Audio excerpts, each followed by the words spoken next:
This is the first stop of 7 rounds on the calendar, and it all kicks off right now. Welcome to 2020. I'm feeling good heading into 2020. As far as consistency and continuity goes, everything's the same. We've got so many variables this year, so it's just about getting our head down and making the bike as good as possible. Competition is so strong, even stronger than last year. It's going to be a real hard fight all the way to the end. ASBK 2020 is going to be good for me. As we get ready to go racing for race 1, 2020 My Bike Insurance Australian Superbike Championship, and they're up the line. He's taken the lead, Herfoss, and he's got the run as they head up towards top of the hayset. It is Maxwell that takes the win. Halliday in second. Josh Waters will hang on for third. Congratulations to our top 3, but there's plenty more to come in 2020. This is only the start, ladies and gentlemen. The World Health Organization just announced coronavirus is now a pandemic. Borders are closed. All Australian sporting events have been cancelled. The entire country is in lockdown. It's been a long time between races. We've missed you, race fans. We are back on track. The My Bike Motorcycle Insurance Australian Superbike Championship presented by Motul. Let's get it.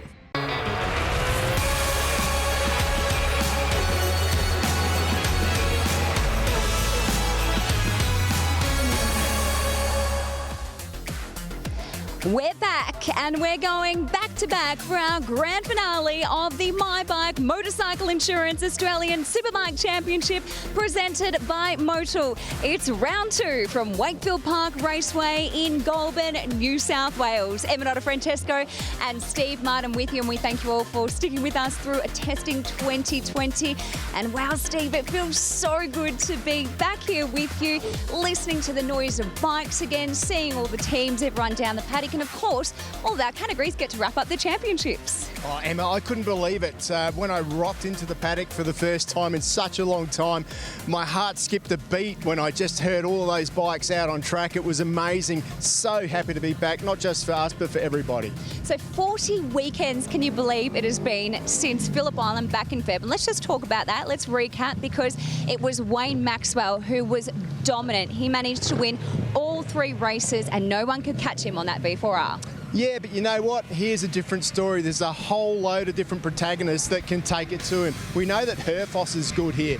Glenn Allerton's been showing some good form lately. Crew Halliday, boy, was he fast at Phillip Island. I bet he's fast here too. And Brian Starring. Any one of those 5 guys can win this thing. Always seems to be the way, just the way that we like it. Okay, so coming into this round then, let's look at the championship points, because there's only 28 points, would you believe, separating the top 5. So Wayne Maxwell still is in the lead of that championship. Crew Halliday in second, Josh Waters in third, Brian Starring in 4th, and then Troy Herfoss rounds out the top 5. But you know what? We've got 4 races this weekend, so it is still anyone's game. Let's hear from our championship contenders. There will come a time to put it all on the line during the course of the race and the course of the weekend. Unfortunately, this weekend's not going to be about playing it safe for me. Similar to last year, it's really anyone's championship, but I have a big gap to close down, so I have to be super aggressive and take maximum risk, unfortunately. This weekend for me is all about putting it on the line. I mean, trying to challenge for the championship in just a couple more rounds to go. We've always seen Wayne and Troy sort of clash heads here. Now I'm in the middle of it, so sort of got to put my big boy pants on, step up and try to do battle with them. Wakefield Park, it's not news to us that we need to qualify well here and race aggressively. It's quite difficult to make passes, and the lap times are all very close between the riders, so I mean, the more positions you can make up at the start, that's probably the most important and crucial thing for these races.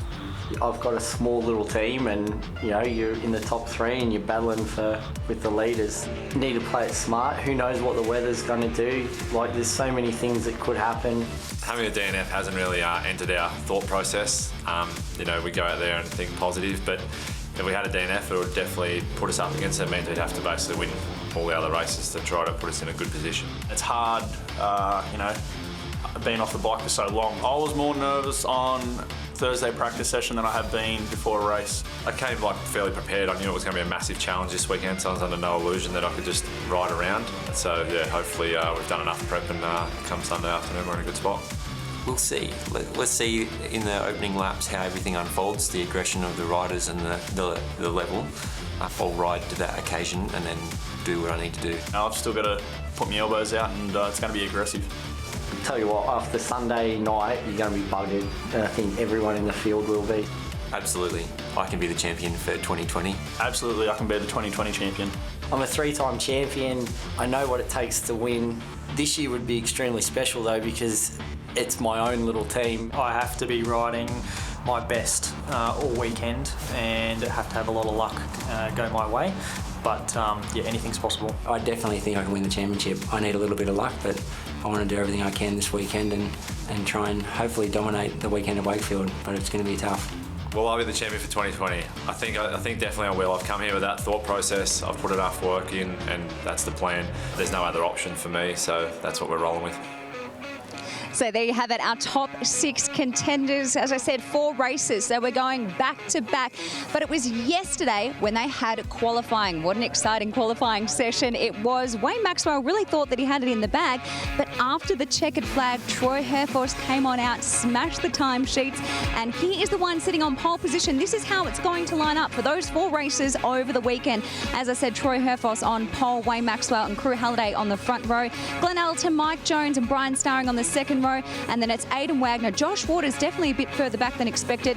Glenn Scott and Jed Metcher, who rounds out the top 10. It is going to be an absolute belter of a weekend. Back-to-back rounds, the final showdown, our grand finale. This guy is definitely excited. It is a very good afternoon. Hello to you. Welcome back, Phil Harlem. Thanks, Emma. We're about to get underway for the Kawasaki Superbike class. Herfoss on pole position, Maxwell in second, and Crew Halliday in third. As you mentioned, don't discount a very pumped up Glenn Allerton also on that Maxima BMW in second row of the grid on bike number 14. But we are ready to go racing, Steve Martin. Kawasaki Superbike class. Superbikes are go as they make their way off the line. Look like an incredibly good start from Troy Herfoss. He's had some bad ones here in the past, but that's not one of them, and he will lead down in towards turn 1. Allerton up into third place as well. A great jump off the line on the BMW, and Maxwell sits in second. Looks like Brian Starring's also got a quality start, and he's up into fourth place as well, with Crew Halliday from the front row of the grid back to fifth. Yeah, Josh Waters is just there behind him too, so work to do for him, but that's a very good start for Brian Starring. We don't normally see him that far up. He means business this weekend at the start of the race. After C6 did get a good start, he's just positioned in there behind Aidan Wagner in 10th position, but it's the bottom of the fish hook for the first time. It is Herfoss on 17 that leads from Maxwell on 47, Allerton on 14, then it's Starring on 67, and look, Crew Halliday is already trying to find a way past Brian Starring as they come up to Yamaha Rev's hard corner. It is Herfoss runs wide, Maxwell down the inside, and he's going to pin the ears back now. Well, he knew that he had to put it on the line, and that's what he did, and Herfoss made a small mistake, but that puts Wayne Maxwell in front. But how long will that last? We know what Herfoss is like. He's like a dog in a bone. He's never going to give this up. Well, he's got the new 5-blade. We haven't spoken a lot about it, but that bike is incredibly different to the previous model, and they've only had one race meeting on it. They've been fast here all weekend, though, and Troy Herfoss is loving the brand new Honda CBR 1000 RR SP. You've got to remember that Maxwell doesn't need to win every race to win the championship this weekend as well. Look at Herfoss now. He's put himself in a position to dive up the inside, but just Maxwell too strong into the fish hook there. Gets nice drive out. And remember, the tyres are all new at the moment, but as things start to heat up, we're going to come down to the setups of the bike. And look at the speed of Herfoss around the outside. They're trying everything he can up the inside again, but Maxwell be hard-pressed to pass him into there.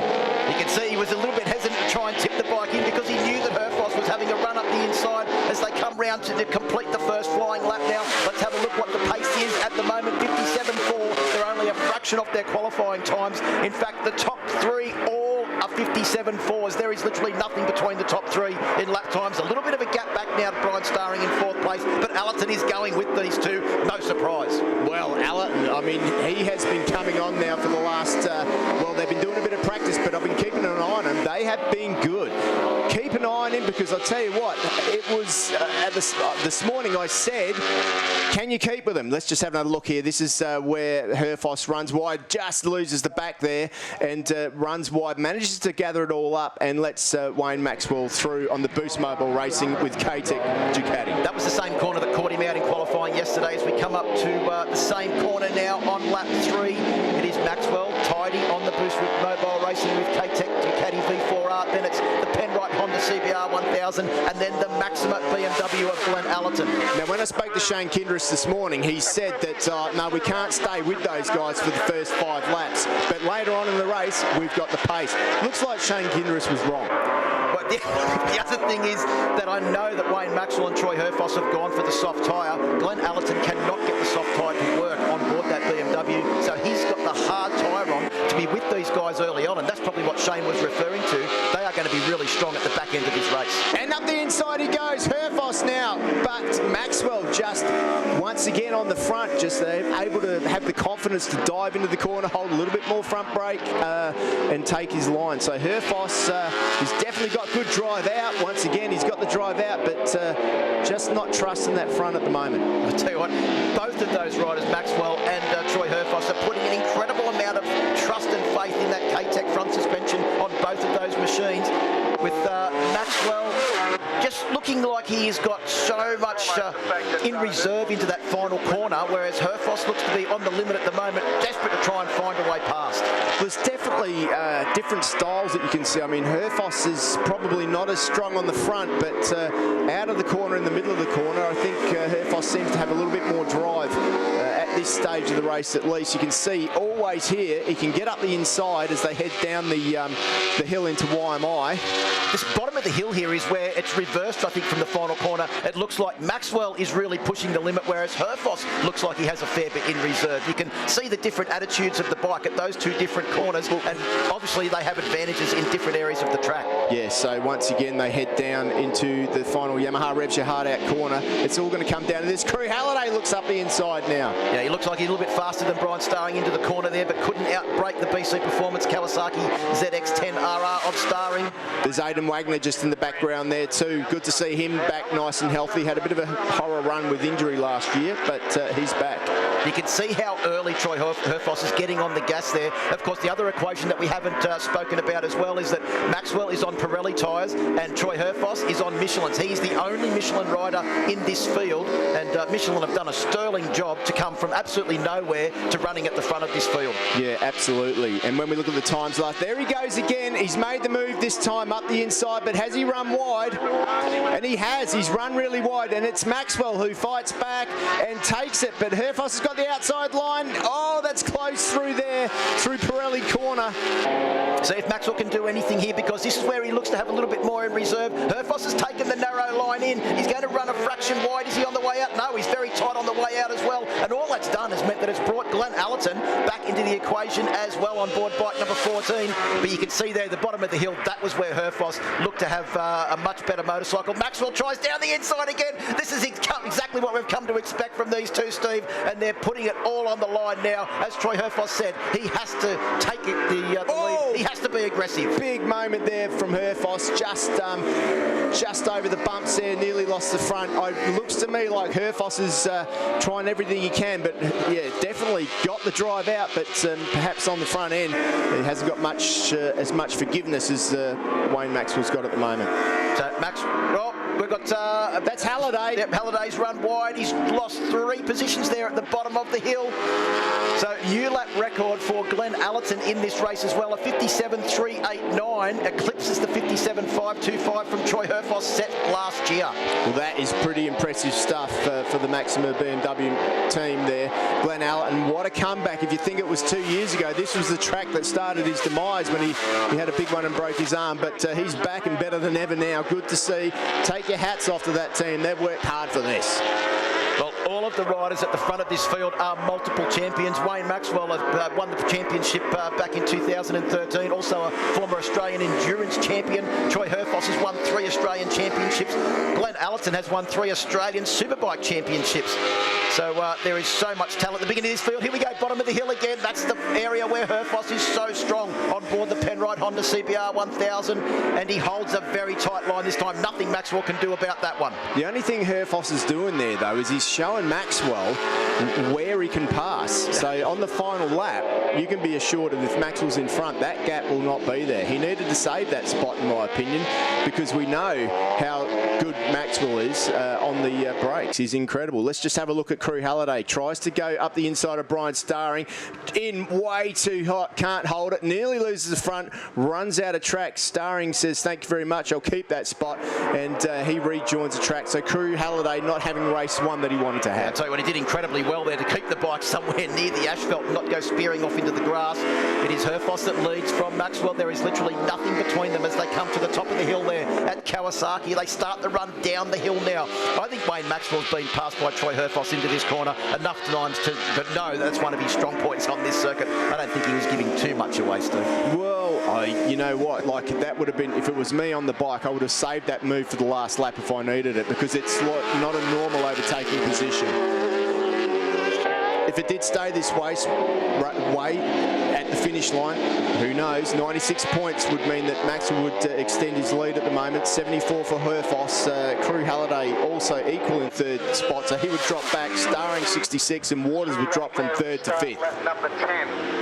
We're on lap 10 now of the 18-lap journey, so we've just gone past half race distance. It is Herfoss that leads on board bike number 17, the Penrite Honda CBR 1000 RR. It's a brand new Honda CBR 1000 RR. Nothing is similar to the old model, apart from the fact that it's called a Fireblade. Wayne Maxwell is on the all-new Ducati V4R as well. And then we've got the BMW S1000 RR of Glenn Allerton in third place.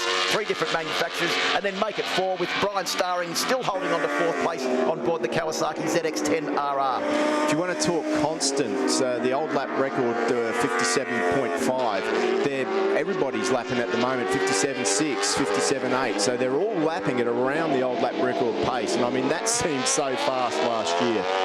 There's Mike Jones with that number one plate, just in there behind Brian Starring, starting to make his way forward, but probably wanted to be further up than where he is. You see that? Aidan Wagner actually pulled aside and allowed Crew Halliday to get past, because he knows that Crew Halliday is a championship contender, and I think that he's realised as well that Crew has got pace this weekend, and he's desperate to try and claw back some points with those positions that he lost in that late braking manoeuvre to try and get past Brian Starring at the bottom of the hill, and he's doing a good job now. Crew Halliday back up to sixth place. Yeah, Crew Halliday, a previous winner at this track. He certainly knows how to ride the bumps well around this Wakefield circuit, so keep an eye on him. You can't give up if you want to win a championship, and one thing's for sure, we will be crowning someone at the end of this weekend. Well, Troy Herfoss and Wayne Maxwell are glued together on track. They have been this way since we arrived here on Thursday morning. Literally hundreds and thousands of seconds have separated them in every session that we have had so far this weekend, and nothing separates them out on track at the moment. The current gap, 0.2 of a second, with Maxwell just shadowing bike number 17 of Troy Herfoss, the local hero, the wizard of Wakefield Park. It's going to be interesting to see how Wayne Maxwell plays this now, because he can actually finish in second position all weekend to this man in front and win the championship, but that is not in his DNA. That is probably the weakness of Wayne Maxwell. He's going to want to win some races this weekend, and on the other hand, the man out front, and he's been open in saying this, he needs to try and bank the field up and get more people between him and Wayne Maxwell if he wants to win the championship. The unfortunate thing for Troy Herfoss is that no one can match them for pace. Well, and Glenn Allerton is not far off. No, but he's just enough back that he's not involved in this battle as we come down now to complete lap 12 on the 18-lap journey. As you mentioned, the current pace, 57.7 for Troy Herfoss, 57.5 on that last lap for Wayne Maxwell. Obviously, the soft tyre from the Pirelli is not dropping off, and the performance of those Michelins, I think Troy Herfoss did 40 laps on one tyre and was still lapping at the same lap time. So there's no concern with longevity of the Michelin either. No, absolutely not.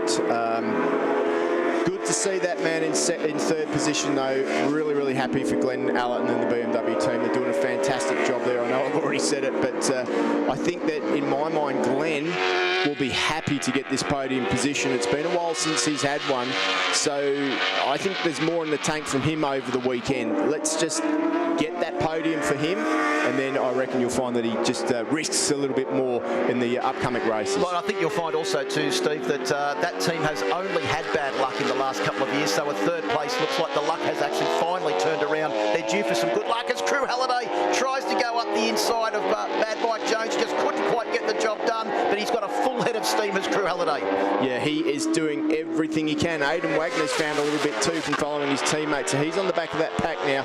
The guys can't get past the number 67 though, the BC Performance Kawasaki. It's always been one of the fastest bikes, and a fast bike around this circuit, a fast accelerating bike, can really help make it hard for your opponents to get past you. The gap between Glenn Allerton and Brian Starring has also remained pretty constant as well. At the moment it is about 3.8 seconds between Glenn Allerton and Brian Starring. We'll keep our eye on that because Starring's lap times have been incredibly consistent in the low 58s every lap. Glenn Allerton just back into the 58s now. The only two riders still lapping in the 57s. No surprise, it's our race leader Troy Herfoss and Wayne Maxwell. Nothing between them on that last lap.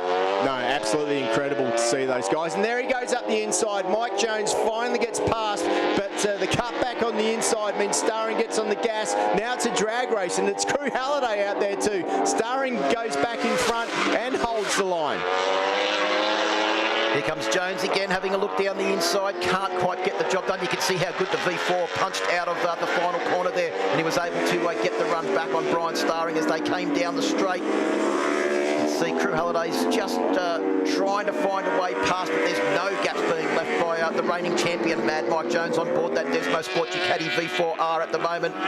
Well, every time that, let's just have another look. He tries to go up the inside, does Mike Jones. He makes the move, but that means he gets out wide. The cut back from Starring, sorry there, takes a hand off the handlebars. Save the sorries for afterwards, Mike. Either way, you can also see the attitude of Brian Starring's bike, how late he was on the brakes. I think that's why Mike Jones realised there was nothing he could do but run a fraction wide. It is still Herfoss that leads from Maxwell, but I hate to say it, Steve, but is Maxwell just playing it smart? Oh, he would be at this point in time for sure. We know that Herfoss has got to win everything this weekend if he's got any chance of winning the championship. It's not like he's second. Look at the front end moving around through there. He is pushing this thing to the limit. That Penrite Honda though, what a beautiful machine, isn't it? It's good to see. Great to see Honda bringing a brand new CBRR, it's three R's I think it is, out to play, and it's winning first time out. And it's also no surprise to see Paul Free take a brand new motorcycle and turn it into a race winning motorcycle extremely quickly, and that's exactly what he's done. It's exactly what he's done with previous models of the Honda Fireblade as well for many, many years. And the fact that Troy Herfoss is challenging this race win is certainly no surprise at this track with the team that he's got behind him at Penrite Honda as well. Look at Brian Starring, he runs a little bit wide. Mike Jones with the better drive this time, but once again the drive out of the corner, Starring managed to hold off the pack. He's certainly making himself wide. So 16 laps complete now. We're on 17 laps, the penultimate circuit for race 1 of round 2 of the 2020 My Bike Motorcycle Insurance Australian Superbike Championships presented by Motul. Kawasaki Superbike class championship leader Wayne Maxwell is right on the tail of Troy Herfoss in second place. Herfoss simply needs to win every single race here this weekend if he wants to challenge for the championship in 2020, and Wayne Maxwell knows that he doesn't have to win every single race, but he desperately wants to. Yeah, things are starting to hot up in this group now. They know that the laps are dwindling down. Up the inside, Crew Halliday, everyone just a little bit tighter. But everywhere Crew Halliday looks to make a pass, Mike Jones is already there. So it's going to be difficult for him to get through. Something desperate, probably in this final corner. But look at Starring, that's got to be wide. No, he manages to gather it up. Well, he gathered it up, but I think Jones has actually got enough run that he might be able to have a little bit more top speed as they get towards the last lap board, which is out now. Our leaders have already started the last lap. This group is also on their last lap now, and Brian Starring is doing an incredible job at the moment to hang on to 4th place with 3 very hungry riders trying to take that from him as they make their way up the hill for the final time. Herfoss's lead over Wayne Maxwell is now out to 0.6 to the second as they went through intermediate number 1. They're down towards the bottom of the hill now, and I think Maxwell has just settled for second place, although there is a back marker coming into the equation now, just ahead of Troy Herfoss on this last lap. It is Chandler Cooper making his debut in the class on board bike number 51. But no fear, Herfoss is through there with number 47 just up behind him, and he comes around the final corner. Out onto the Australian Motorcycle and Marine Finance machine. To the line now comes Troy Herfoss. He takes the first win. Maxwell in second place. And at the final corner, it is Crew Halliday that goes up the inside of Mike Jones to get some more points back in his championship challenge. Starry will take fourth place and Crew Halliday will take fifth. Aidan Wagner in sixth and Mike Jones in seventh place. But what a ride. Congratulations to these two. And Troy Herfoss just gesticulating a little bit there to Chandler Cooper. But Herfoss takes the win, Maxwell in second place, and Glenn Allerton, congratulations to the Maxima BMW team. Their first podium for quite some time. A great job. Herfoss takes the win by 0.728 of a second over Wayne Maxwell. So Herfoss on the Penrite Honda, Maxwell on the Boost Mobile Racing with K-Tech Ducati, and Glenn Allerton on the Maxima BMW. Our top three. We'll be hearing from them very shortly. Brian Starring in fourth place, Crew Halliday in fifth, Aidan Wagner takes sixth, Jones in seventh place, Josh Waters takes eighth, Arthur CC's in ninth, and Jet Metcher rounds out the top 10. Glenn Allerton, after a tricky qualifying session yesterday, you managed to put it all together and get yourself a podium for the very first race. Well done. Yeah, thanks. It feels great to be back up here. It's been a long time since we've actually raced these guys and been able to, just get in behind them and see where the strengths and weaknesses are. But it's been a massive effort from the team, Shane and Wayne, and throughout this break we've been, head down, bum up, trying to get to this position so we can fight for race wins. And the hard work's starting to pay off. And we were fast then. The setting wasn't quite right. We showed with the fastest lap of the race. So.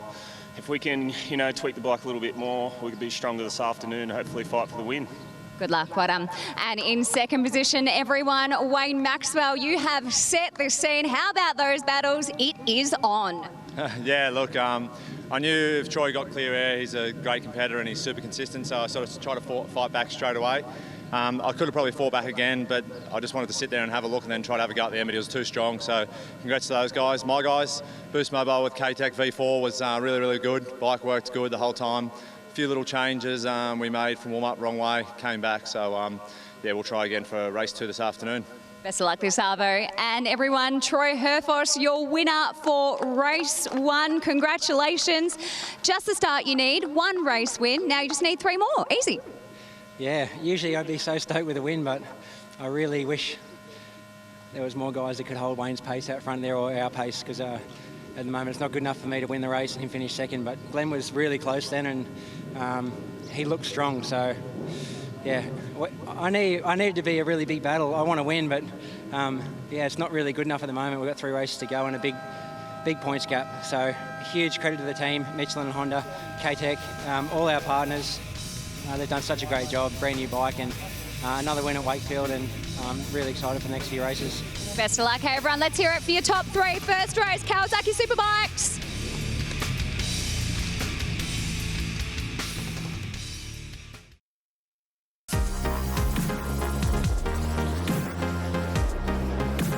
Well, we're off on our warm-up lap, Steve, and all I can say is I hope this race is half as exciting as the race earlier on today, and we will be in for an absolute treat to round out round 2 of the championship.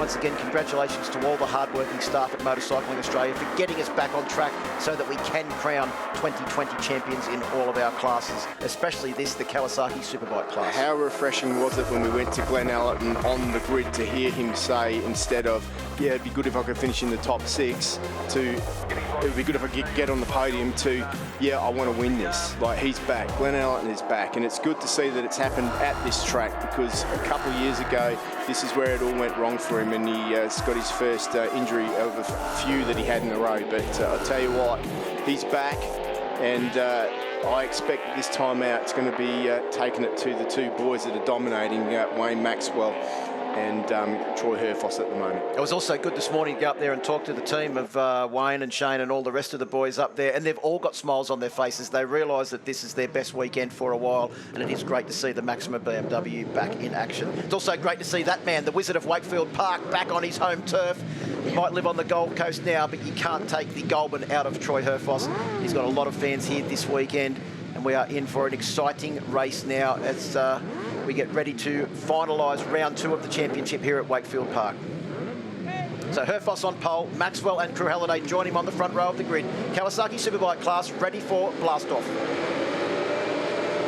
Superbikes a go. Great start from Herfoss. Fantastic start from Herfoss, in fact. He will be a clear leader as they make their way down towards turn 1. Maxwell's got a great start in second, and round the outside, Glenn Allerton takes up the running in third. He's repeated again. They said that he doesn't always get good starts on the BMW. Well, he's had 2 crackers today. Absolutely. He looks like he's challenging at the moment, but what a start from Herfoss on the Penrite Honda up front. He really has already pulled out a bike length. Now, it's going to be interesting to see what tactics he plays. I'm sure he's going to want to stretch the field out a little bit at the start, but you know what? He sort of can't afford to drag Wayne Maxwell and his Boost Mobile Racing with K-Tech machine away from the rest of the pack. He needs to make it a close race.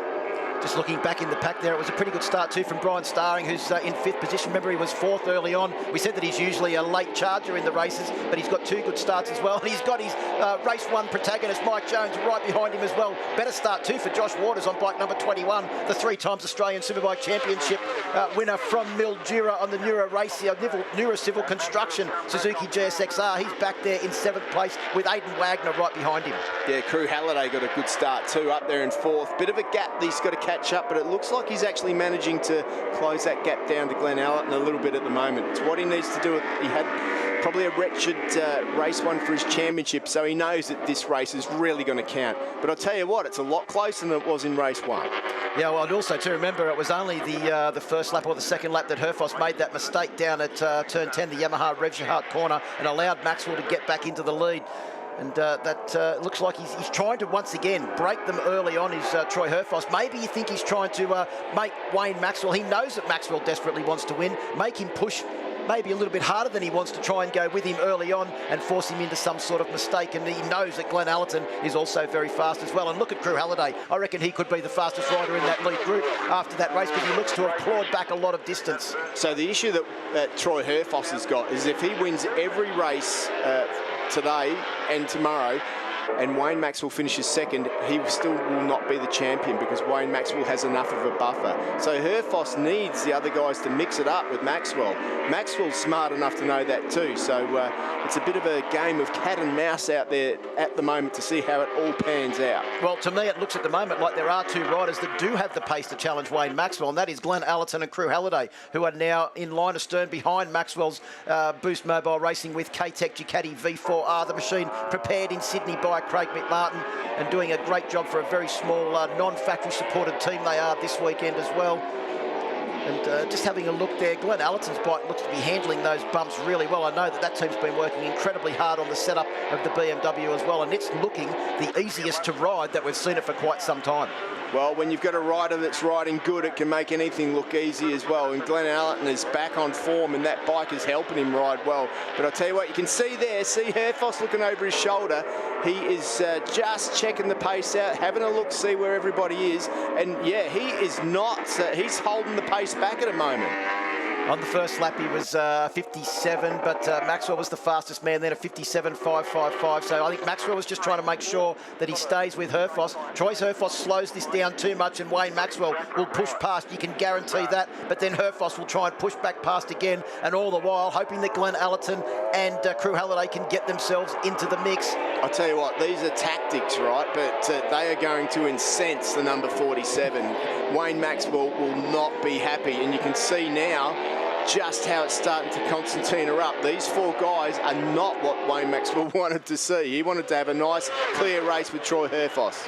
Well, the other thing is, though, too, that Herfoss in the past has had a bike that hasn't been as fast in a straight line as some of the others. Maxwell straight up the inside. Herfoss had to pick the bike up to not run into the V4R as it went up the inside. He comes back to challenge on the inside. Maxwell pushes in hard. This is exactly what Troy Herfoss is trying to do. Push him into maybe making a mistake, riding a little bit harder than he would like to at the top end of the circuit through Kawasaki. As you mentioned in your track preview, Steve Martin, very bumpy, tricky area of the circuit as they make their way down the bottom of the hill now. And this is Troy Herfoss' favourite overtaking place into the fish hook at the bottom of the hill at the YMI corner. Yeah, well, I tell you what, the Boost Mobile Racing with K-Tech rider Wayne Maxwell, he's a quick learner. He won't let him get through there so quickly now. And he's aware of what Troy Herfoss and the Penrite Honda is trying to do. Well, these two have been going head-to-head in the Superbike class ever since Troy Herfoss made his Superbike debut. It would have to be, 7 or 8 years ago now, after he graduated from the Supersport class as the champion there, Troy Herfoss. He's won 3 Australian Championships, 2 of them in the Superbike class, and right behind him is the 3 times Australian Superbike champion, Glenn Allerton, on board bike number 14, and I've never seen him looking more determined than he is this weekend. He's been training hard in the COVID break, doing lots of cycling and getting as fit as he possibly can. He's going to need to be fit to take on these two. Troy Herfoss cycles more kilometres each week than he does in his car. Yeah, well, that is not surprising. Well, it is on out there at the moment. You can see the guys, Herfoss's favourite overtaking spot. Maxwell's closed that down now. He says, yeah, you won't be using that anytime soon again. So Wayne Maxwell, quick learner, he knows where he's good too. So it's been a while since Maxwell's won a championship, hasn't it? So he really wants this bad. Won the championship on the Phil Tatum prepared Suzuki. I think it was 7 years ago, Steve Martin. But the only thing is, Wayne Maxwell has also finished in the top 3 in the championship every year since 2008, I think it was. The year that Glenn Allerton won the championship. Yeah, he has been a protagonist. I mean, he could have won every one of those championships. There was never a year that he wasn't competitive. He's won races every year, but just for one reason or another, or luck, he hasn't been able to put it together. But you know what? He's under a lot of pressure right now. Yep, he's got a very small, tight-knit team behind him too, Wayne Maxwell, with Craig McMahon preparing the bikes. Adrian Monti, his crew chief, a wizard with the K-Tech suspension, Greg and Julie from Races Edge, and also Ken and Barry Horner from Irving Vincent in his corner as well. But then again, Troy Herfoss has got the wizard Paul Free looking after his Honda CBR 1000. Paul Free has an art of turning brand new motorcycles into race winners in their very first appearances. And of course, then you've got Shane Kinderis looking after the BMW of Glenn Allerton. Of course, Kev Marshall, the man that's forgotten more about Yamaha tuning than most people will ever know, preparing Crew Halliday's machine. Yeah, absolutely. Brian Starring not as far up as he was in race 1. You can just see there Mike Jones in front of him. Aidan Wagner's starting to make his way forward. Josh Waters is up there too, but Maxwell is putting the hammer down now. He has stretched it out a little bit. Brian Starring's just dipped into the 57s as well, and Mike Jones and Crew Halliday ahead of him are back into the 58s. So Starring could be trying to find his way past those riders in front. Just a quick recap of the top 10. The lead group, of course, Maxwell, Herfoss, Allerton and Halliday. Then it's Jones, Starring in 6th, Aidan Wagner in 7th, Josh Waters in 8th, Arthur Cece's in 9th, and Glenn Scott rounds out the top 10, just ahead of Jed Metcher, Lachlan Epps in 12th. Luke Johnson in his Superbike debut, a very impressive one at that in 13th place. McIntyre, Giuseppe Scarcella, who's on a borrowed machine this weekend as well. Chandler Cooper making his Superbike debut. Michael Edwards and Nathan Spiteri round out the 18-bike field.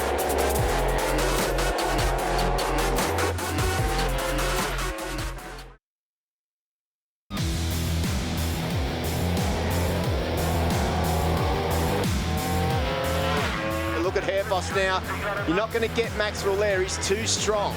Way too strong on the edge of the front tyre as they head into the Motul corner. Well, the completion of this lap will mark half race distance, and look at the lead that Maxwell has managed to pull him and Troy Herfoss away from Glenn Allerton and Crew Halliday. Halliday looked to me like he's trying to find his way past the 3 times Australian champion now, Glenn Allerton, as they make their way up towards the top of the hill. And Maxwell is not going to play any games. He's not going to be holding the pace back so that other people can get involved in this battle, and they have managed to gap the rest of the field now to the tune of about 1.1 seconds. Yeah, well, that's Maxwell. He's decided that, you know what, I'm not playing the game of wait for the others to catch up. I'm going to get out there and then drag us away from everybody else, and then you can go back in front. Herfoss up the inside, runs Maxwell wide, makes the move though. Interesting to see what happens now. Wayne won't be too bothered because he's got a bit of breathing space now. He'll be able to monitor the situation. He'll get the information on his pit boards. As Herfoss shows there how much confidence he's got in the front end of the brand new Honda CBR 1000. We know it's fast, we've seen that, but we've also seen how well it handles. It's kept that traditional Honda trait of having a sensational chassis that Herfoss seemingly can just put anywhere on the circuit that he needs to. Here's a replay, a GoPro replay of that incident. You can see there down the inside, very much a block pass in the middle of the corner. That's probably the slowest corner speed they've had through the Yamaha Revshahart corner all weekend. Oh, absolutely. But it is Troy Herfoss now. What will his game plan be? He knows now that Maxwell is not in the mood to muck around. He's stretched that lead out, which is exactly played into Maxwell's hands. There is those two guys behind. Can they catch up? That's the thing. The other thing we need to mention as well too, that Wayne Maxwell is on Pirelli's, and that's Chandler Cooper. Oh, Chandler Cooper, on board bike number 51. Maxwell on Pirelli's, Troy Herfoss on Michelin's, who weren't even in the championship last year. They've essentially come back to give a essentially championship winning tyre. Herfoss around the outside of Maxwell. Well, you can tell at these two now, there's plenty of rubbing. They've been going head-to-head for so many years. They know each other's riding style in and out, and they've got that confidence with each other that they can ride that close. Well, Wayne Maxwell will not be happy. Look who's catching up in the background. He's knocked the pace off. Troy Herfoss has knocked the pace off slightly at the moment. And you can see he does it right in the middle of the corners, making it hard for Maxwell to get through. But Maxwell tries to make a dive up the inside. 57.9 for both of them on the last lap. Glenn Allerton and Crew Halliday were both 58.1, so Troy Herfoss is going to try and slow it down that 0.2 of a second or so. And not too far behind, Crew Halliday is the hard-charging, reigning Australian champion in the Kawasaki Superbike class, Mad Mike Jones, on board that Desmo Sport Ducati. He's bringing Brian Starring and Aidan Wagner into that equation as well. Herfoss slows it down a little bit over the next couple of laps. We could have a 7-bike battle. That is exactly what Troy Herfoss wants for this second Superbike race. He's having a look over his shoulder now, wanting to see how close they're getting. These two guys are playing a game of chess on this track. Herfoss knows exactly where Wayne Maxwell can pass him, so he's blocking those spots, and Maxwell vice versa. So whoever's showed their most hands at the moment is in trouble, because these guys are smart enough to know what to do in this situation. And look at that, Allerton now and Crew Halliday are right there. Who's got the most sacrificial pawns? That's what I think we need to know, because as we come round now to complete 12 laps, there will only be 6 laps left remaining, and Herfoss has managed to slow it down enough that we've got a 4-bike battle back with 3 just not too far behind. 58.8 last time round when Herfoss 1 led. second. Yeah, he's definitely slowing the pace, but look at Maxwell now. He's trying to blast back through. Can he go around the outside? You can see there that, like, Maxwell is fast there, but he's taking a completely different line. He's going to try and blast up the inside. Herfoss is having a look over his shoulder. He looked the wrong way because Maxwell was on the other side. Now Allerton's there. And Crew Halliday's there as well. 58.5 last time round. That's 2 laps in the 58s now after a string of 57s. We know these guys can do 57s. They've been doing them all weekend. This is playing with fire. This is playing with fire. And I think all it's going to do is just light Wayne Maxwell up even more. I don't know if they'll be so cordial when they come into Parc Fermé after this race, if it all goes pear-shaped. Well, I don't think, not even the same restaurant. One will be eaten in Goulburn and one will be eaten in Canberra. That may even not be far enough apart between them. Look, I think Maxwell might be trying to plan something now to try and get the run on Herfoss, because you could see he went in there with a little bit of a different line trying to get the run, but Herfoss has been able to get out and maintain the lead. But what will Maxwell do down at turn 2? No, you watch him. Herfoss goes all the way to the wall so he can't get the run, and then he goes all the way to the inside because he knows that Maxwell's fast into the modal turn there. Yes, the boys are there, but you're going to have to try even harder than that because they haven't had a go at him yet.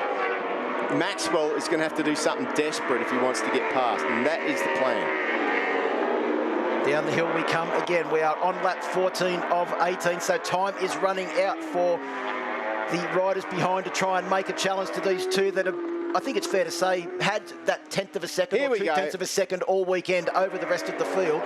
But they have been brought back into the equation by Herfoss slowing the pace down. He said earlier on the weekend, it's exactly what he had to do. He had to get others involved in the battle.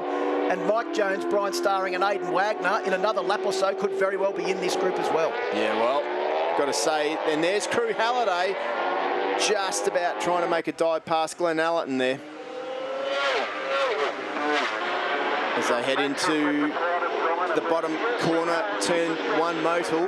Lap times have come down a little bit. They're into the low 58s now, but a 58.2 for Herfoss, 58.1 Maxwell, 58.2 for both Allerton and Crew Halliday, 58.1 for Mike Jones, 57.9 for Brian Starring. Look out for the BC Performance Kawasaki ZX10RR, the rider from Western Australia. He's pumped up and he's the fastest man on track at the moment. Well, yeah, they're banked up now, aren't they? They're nose to tail. Allerton's there, but what will he be thinking? Because he knows what's going on at the moment. He can see what's happening there. Has Herfoss put the hammer down now? He's pulled out a bit of a lead. Well, he will. He can't keep on doing what he's doing, surely. Like, he'll try and put Maxwell under pressure. But the thing is, Maxwell's got the speed to go with him.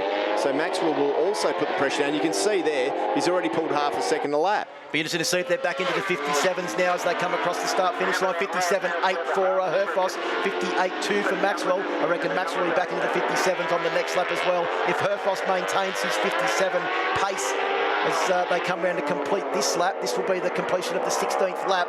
We're at the top of the hill now, 15 laps down of the 18-lap journey. And Brian Starring is looking increasingly desperate to try and find a way past Mike Jones on board the Desmo Sport Ducati. Yeah, it's going to be difficult for him running out of laps with only a handful to go. Starring's close. Oh, he looks like he dives up the inside there, though. So as they come around, did Starring able to get past? I don't think he was quite able to get past, was he? No, in fact, Starring is coming under a fair amount of pressure from Aidan Wagner, the Queenslander on board bike number 28.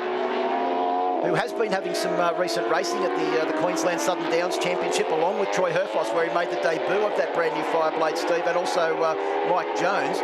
Herfoss won that meeting convincingly, and at the moment he's got a pretty convincing lead over Wayne Maxwell, who in turn has stretched it out over Glenn Allerton. Boom, back into the 57s they both go. 57.7 for Herfoss, 57.8 for Maxwell. But Allerton, Halliday and Jones can't dip into anything other than the low 58s. Yeah, so that's half a second a lap he slowed down there. Probably even a little bit more than that at one point. Well, it was second lap at one point, wasn't it? He tried, but I think that he's decided, you know what? It's going to be what it's going to be. Those guys, Allerton and Crew Halliday there, didn't really attack Wayne. They caught up to him, but there was nothing that they could do to attack him. Now Maxwell's made his way through and cleared.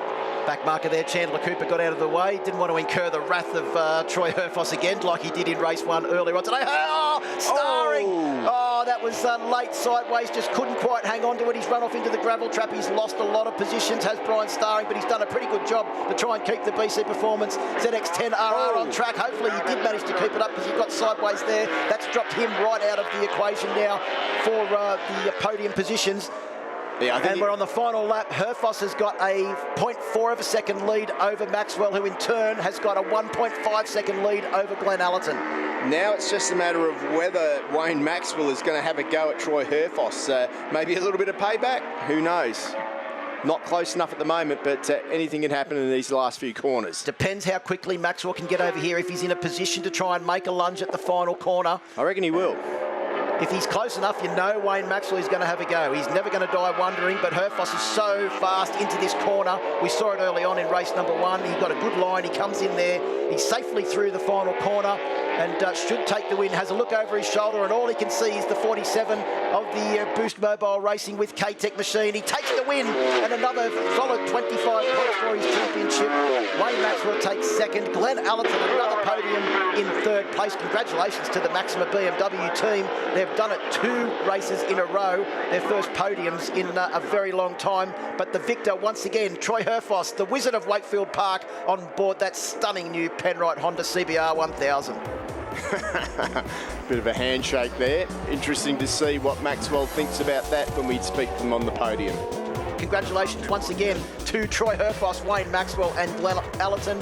Your top 3 exactly the same. A carbon copy, in fact, Steve, of race number 1 for the Kawasaki Superbike class. They're on the podium with Emma. Glenn Allerton, congratulations. What a great day for you.